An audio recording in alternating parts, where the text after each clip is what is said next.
أعوذ بالله من الشيطان الرجيم. بسم الله الرحمن الرحيم. ويل للمطففين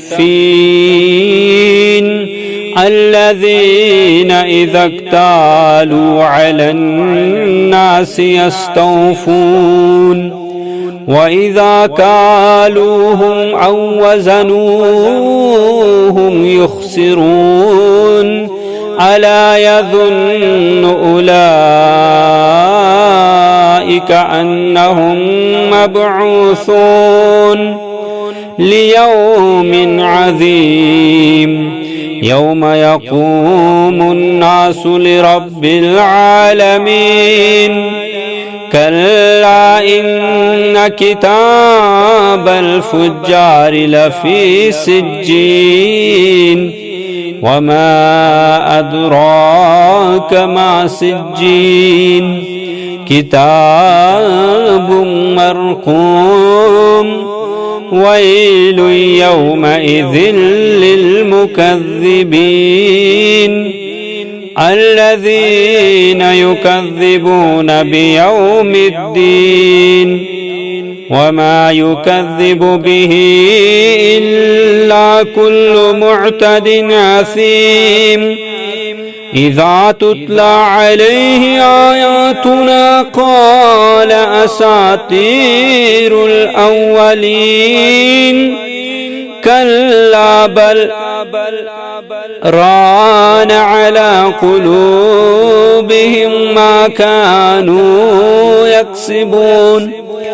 كلا إنهم عن ربهم يومئذ لمحجوبون ثم إنهم لصال الجحيم ثم يقال هذا الذي كنتم به تكذبون.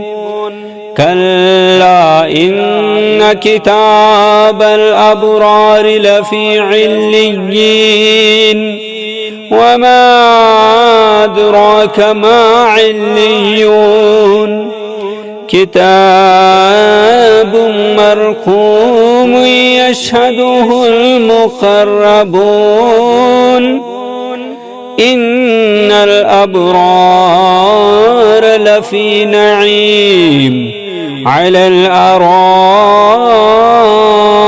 ينظرون تعرف في وجوههم نضرة النعيم يسقون من رحيق مختوم ختامه مسك وفي ذلك فليتنافس المتنافسون. ومزاجه من تسنيم عينا يشرب بها المقربون. إن الذين أجرموا كانوا من الذين آمنوا يضحكون وإذا مروا بهم يتغامزون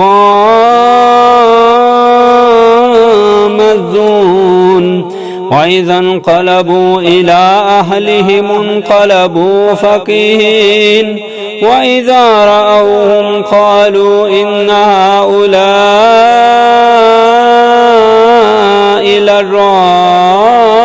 لضالون وما أرسلوا عليهم حافظين.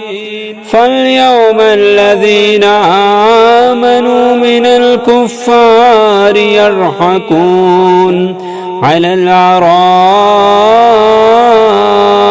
ينظرون هل ثوب الكفار ما كانوا يفعلون.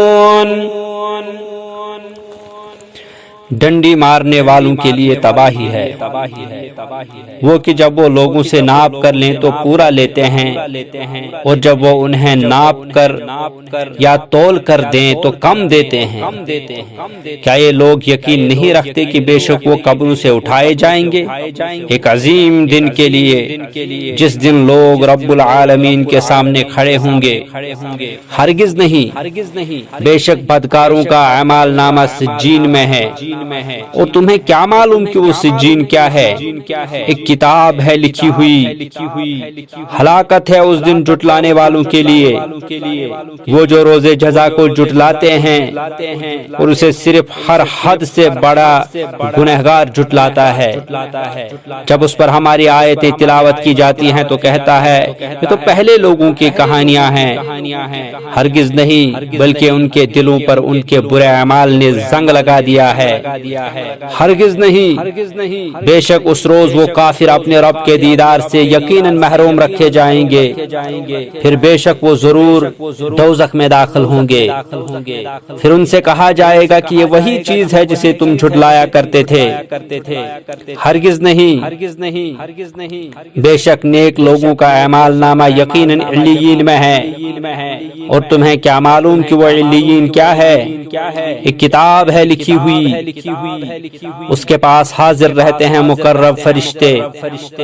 بے شک نیک لوگ ضرور نعمتوں میں ہوں گے، مسریوں پر بیٹھے دیکھ رہے ہوں گے، ان کے چہروں پر آپ نعمتوں کی تازگی محسوس کریں گے۔ انہیں مہر لگی خالص شراب پلائی جائے گی، اس پر کستوری کی مہر لگی ہوگی، لہذا شائقین کو اسی کا شوق کرنا چاہیے۔ اس میں تسنیم کی آمیزش ہوگی، وہ ایک چشمہ ہے جس سے اللہ کے مقرب بندے پیئیں گے۔